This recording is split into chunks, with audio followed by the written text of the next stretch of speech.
कोई विदेशी भारत घूमने और वो एक भारतीय गाइड को लेकर सैर कर रहा था। अचानक उसने देखा कि रेलवे फाटक बंद था, लेकिन एक भारतीय कंधों पर साइकिल लिए रेलवे फाटक क्रॉस कर रहा था। उसने गाइड से पूछा कि ये आदमी क्या कर रहा है। गाइड ने मुस्कुराकर जवाब दिया कि हम भारतीय लोग हमेशा बहुत व्यस्त रहते हैं। उस आदमी के पास इतना समय भी नहीं है कि वह ट्रेन के गुजर जाने का इंतज़ार करे। वो आदमी अपना कीमती समय बचाने के लिए साइकिल को कंधे पर उठाए रेलवे फाटक क्रॉस कर रहा है। अंग्रेज़ ने मन ही मन सोचा कि भारतीय बहुत मेहनत करने वाले हैं, अपनी जान को जोखिम में डालकर अपने कीमती समय को बचाना जानते हैं। जब ट्रेन चली गई तो अंग्रेज़ ने रेलवे फाटक क्रॉस करके देखा कि वो आदमी कई लोगों के साथ सड़क के किनारे जेसीबी मशीन से मिट्टी खुदाई देखने में व्यस्त था।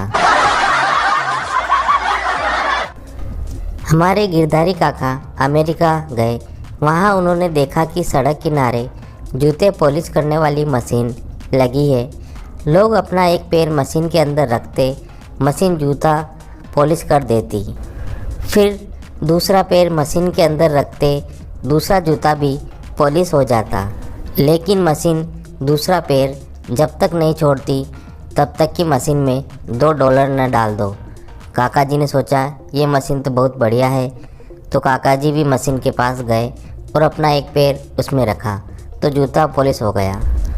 काका जी ने अपना पैर बाहर निकाल लिया और खुश होकर आगे चल दिए।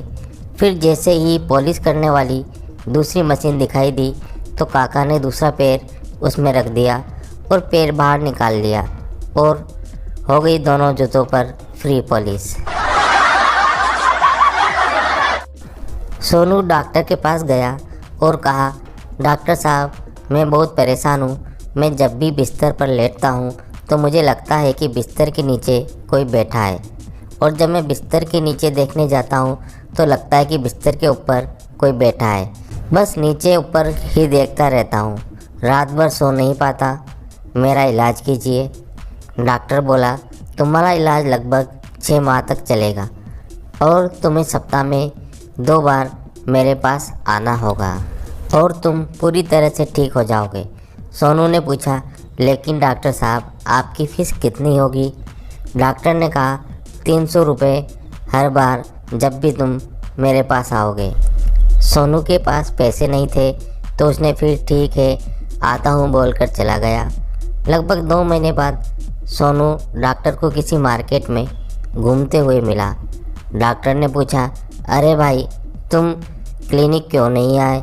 सोनू ने कहा, इलाज कराने इसलिए नहीं आया कि 300 रुपये में इलाज कौन कराएगा, जबकि मेरे पड़ोसी ने मेरा पूरा इलाज सिर्फ 40 रुपये में कर दिया। सोनू, वो एक बड़ा ही है, उसने मेरे पलंग के चारों पाए सिर्फ 10 रुपये प्रति पाए के हिसाब से काट दिए।